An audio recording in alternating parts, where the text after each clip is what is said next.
Hey everyone, Matt here on another edition of Ask Ron. Ron, how you doing today? Outstanding, except we got a really rainy day here. I mean, it is clouded over. Looks like it's going to rain all day long, but it's been beautiful weather.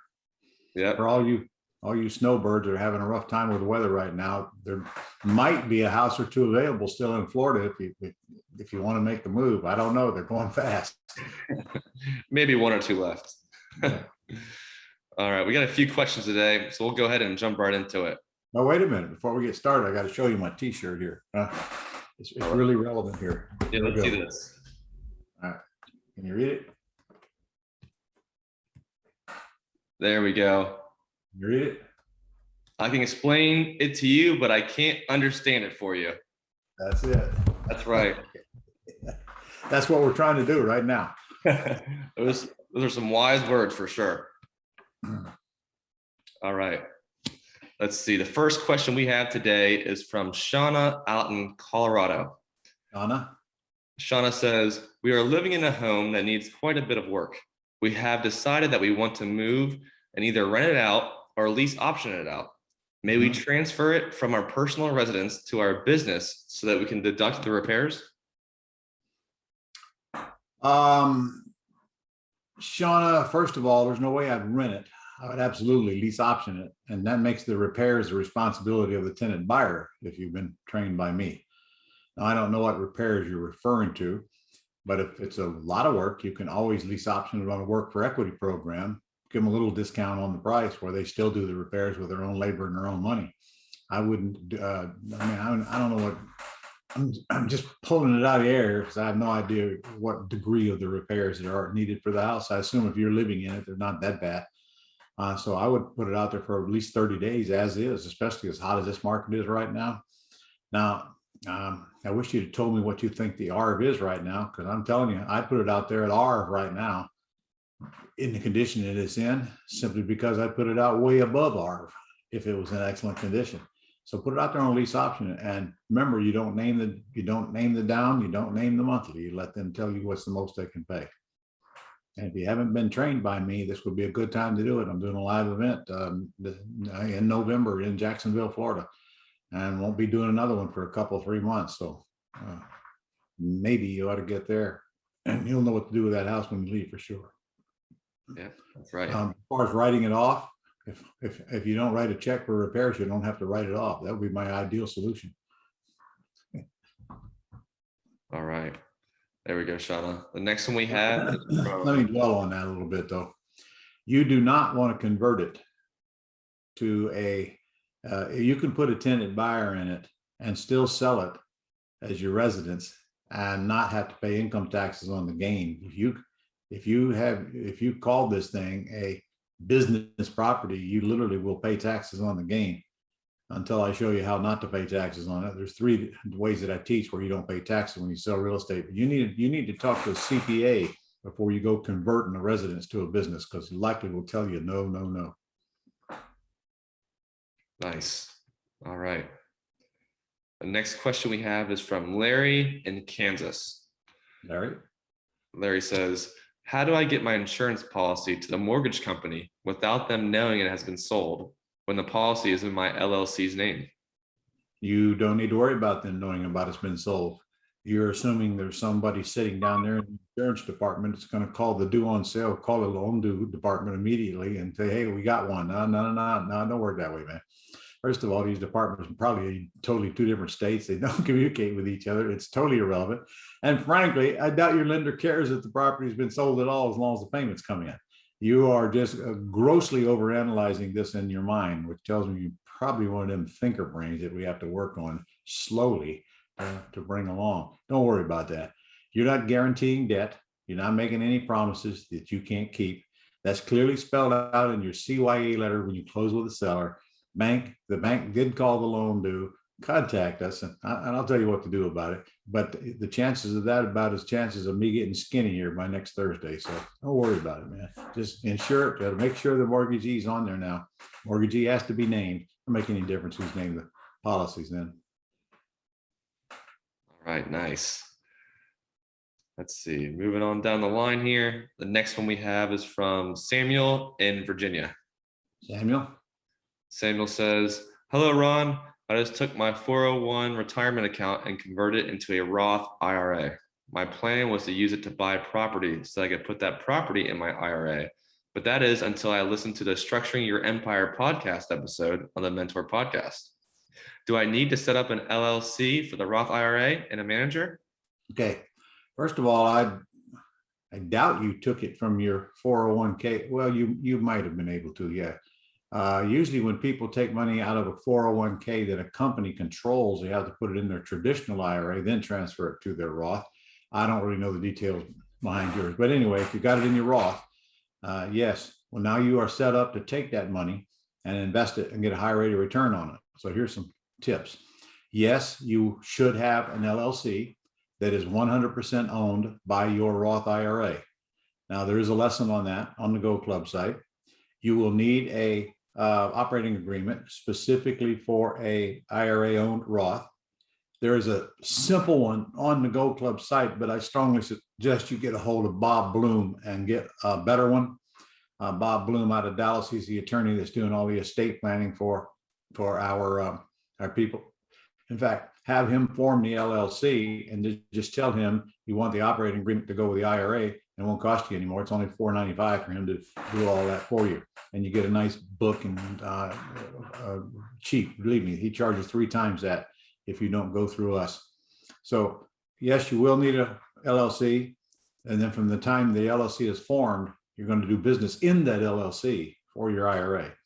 That means that the manager signs the checks, all the income on those properties go in there, all of the outgo goes out of the LLC. You don't have to go back and forth with Quest or wherever your IRA is, and the money stays in the LLC till you decide to move it back to your IRA. And you do not have to do that till you're ready to retire if you don't want to. So it's an easier way to do business. Now, I can tell you right now, you should not be the manager of the LLC, because there's no law that says you cannot be the manager. But if you're the manager, you're so close to violating the rules on self-dealing that Quest will not even allow you to be the manager of an IRA-owned LLC if your IRA is with them. And that is good. I'm glad they make that decision. This is to protect you, believe me. So all you need is some manager to manage your LLC. And frankly, all they do is sign checks. That's all they do. That's the only function that they have, really.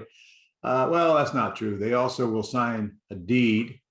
No, they won't even sign a deed because the property will be held in a land trust. The land trust will be owned by that LLC.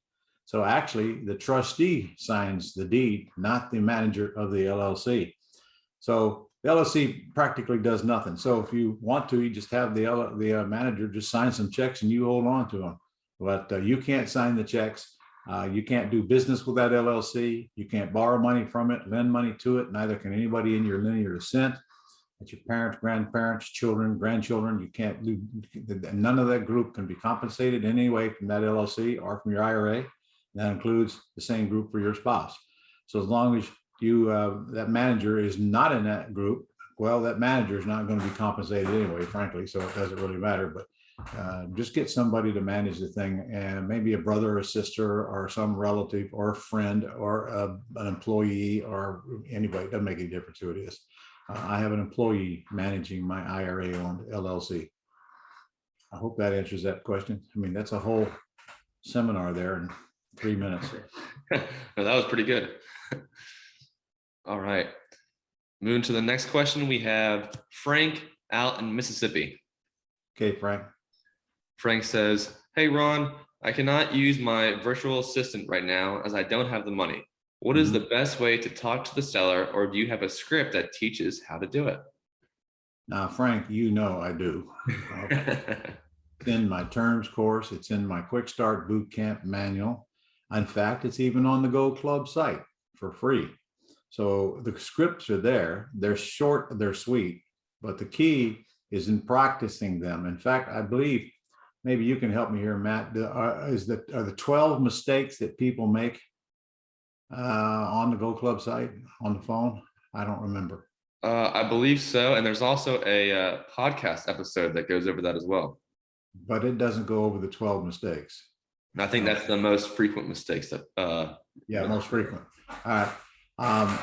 Get whatever information you can find on that. And, start with the Gold Club because it might have them right on there. Biggest mistake people make is they beg. They get on the phone and they beg. They don't know they're begging. They don't think like they're begging. They don't sound like they're begging to them. So the tip is very simple. Make some practice calls using my scripts and record them and play it back. And you'll quickly see how crappy you are on the phone. So, just for the record, you suck. You suck. And if you don't know you suck, you will know you suck when you listen to that recording. And the whole purpose of that is for you to correct your mistakes. And one of those is, are you begging? If you are talking too much, you're begging. If you're talking too fast, you're begging. And sometimes begging just comes out in the tone of your voice. And if you're begging, you're not going to get the results. And then you're going to wonder why you're not getting anywhere. So it comes down to getting my scripts, but practice delivering my scripts so that it doesn't sound like you're begging. And you don't have the ums and the ahs and the you knows that you won't even pick up till you record the call and play it back. I dare you. Yeah, that's right. Got to practice. All right. We have 2 more questions.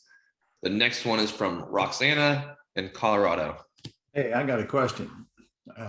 Are they seeing us on split screen? Are they seeing me up in a little tiny box on the top like I'm looking at you right now? No. You're the face of the video right now, Ron. Only when I talk, I pop up here. My screen, all it shows is you with a little bit of me up at the top, and I'm wondering what the heck. No, you're taking up my whole screen here. All right. Okay. All right. Let's see. Roxanna says the seller wants a very high down payment to do the deal at 20%, plus concerns about the note being in his name and payments might not be made, and he would have to make the payments. I told him he would no longer be responsible for the property, so he wants the down payment to ease his mind. The house is worth $600K with a balance of $200K. I need help. This is my first deal. Am I doing this right? Well, you're doing it, but obviously if we don't get over that 20% down thing, it ain't going to fly. It's just that simple. You can't give him 20% down. You'll be very lucky to get 20% down from a tenant buyer when you put them in the house. So he's going to have to get over that. The best thing you could do is get a mentor and let the mentor carry on that conversation for you. We got 12 of them, for crying out loud. All of them are capable of carrying on that conversation and get it to a conclusion. And it really comes down to this. Here's you and I practicing here. I'm the buyer, you're the seller. But Mr. Seller, I can't put 20% down on that property. It's as simple as that. We buy most of our houses with nothing down. So how close to nothing can you get? And you're going to get an answer. And you're going to say, well, you're heading in the right direction, but we got a long way to go yet. So even if you get him down to 10% down, you should be ready, willing, and able to come up with that 10%, or you should not even agree to 10% down. Because if they're living in the house, you're going to have a miserable time showing the house. I mean, your plan might be to go put a tenant buyer in there and collect $100,000 and take the 60 out of that. And sometimes that'll work, but it's difficult to work when they're living in the house because somebody they got to get in somehow. I've done it, but I didn't like it. I'll tell you, because dealing with the sellers while they're in the house is not fun. Now, if it was a vacant house, you might attempt it. But before you get into this deal, you're either going to have to get a partner, which you can get if you're in the mentoring program. It would be me if I like the deal. But you didn't really tell me what the ARV is, so I can't tell you whether I like the deal or not. But I can tell you I'd absolutely flatly turn it down for a 20% down payment. We don't put up 20% down on any terms deal for the very simple reason the goal is to actually make money from the difference between what you collect and what you put down to the seller. You will not be making any money with 20% down. You'll probably be in the hole until you get cashed out. So we have to renegotiate it or kill it, one of the two. That's right. All right, we're coming up to our final question for the day. And this one's from Jeremy out in Wisconsin. Jeremy? Wisconsin is up, not out, Matt. Up in Wisconsin, out. Yeah, I guess you're right. That's true. Okay. All right. Jeremy says, should we be approaching listings looking for renters to see if they would be interested in selling with terms instead? Approaching listings looking for renters. I don't understand that question. Listings are houses for sale. Approaching renters is ridiculous. If you're trying to buy houses, they don't own them. You might want to approach them selling houses, you won't even need to in this market. But I don't understand the question. I can't buy houses from people that don't own them. I And think I'm he's, not going to listed houses regardless. We don't deal with realtors in the terms business. yeah, I think he's referring to the owner selling the houses looking for renters. So approaching those types of people. So the seller is trying to lease it. Yeah, that would be a good seller to target. Absolutely. I mean, they're already willing to take a monthly payment. And yeah, they are very good targets. People who have the house on the market to rent. There we go. Send them a letter, or I'd find if they're advertising, I'd just pick up phone, call them. Yep, even better. Well, you know, the best smart thing to do is let our VAs call them for you, get the property sheet, then you just make the closing call. So that's really just another lead. But you should indicate on there, of course, that they're advertising this house for rent, so the VA knows that when they call them. So the first question they ask, I see you're advertising for rent. Would you rather sell it if we can work out the terms? Or you can do that yourself. I mean, you know, that's up to you. It wouldn't hurt you to call and get that experience as well. And when you get the information on the sheet, if they're interested in selling, you go right into the closing call, all on the same call, which is only 3 questions. Oh, that's right. Helps with the practice. Keep it on the phone, making those calls. That's right.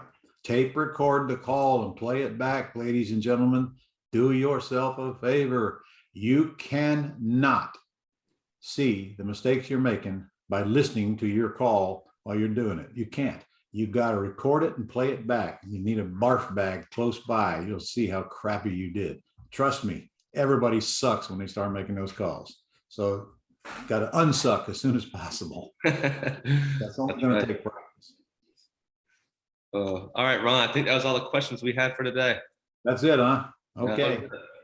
Well, we're going into November already, folks. The year is almost gone. So I hope you got something going on and you're not just sitting around and waiting to win the lottery. It might be a long wait. So got 2 months left. Go out and get them, use them, and I'll see you next week. Same time, same channel. If you can get into my live quick start school coming up here in a couple of weeks, I strongly suggest you do it because that'll change your path for sure going into the future. We have no boot camp scheduled for December. So our next one is in January, and I honestly don't know whether that's live or virtual. I should have looked, but I didn't. Anyway, you know how to find us, and I'll see you next week.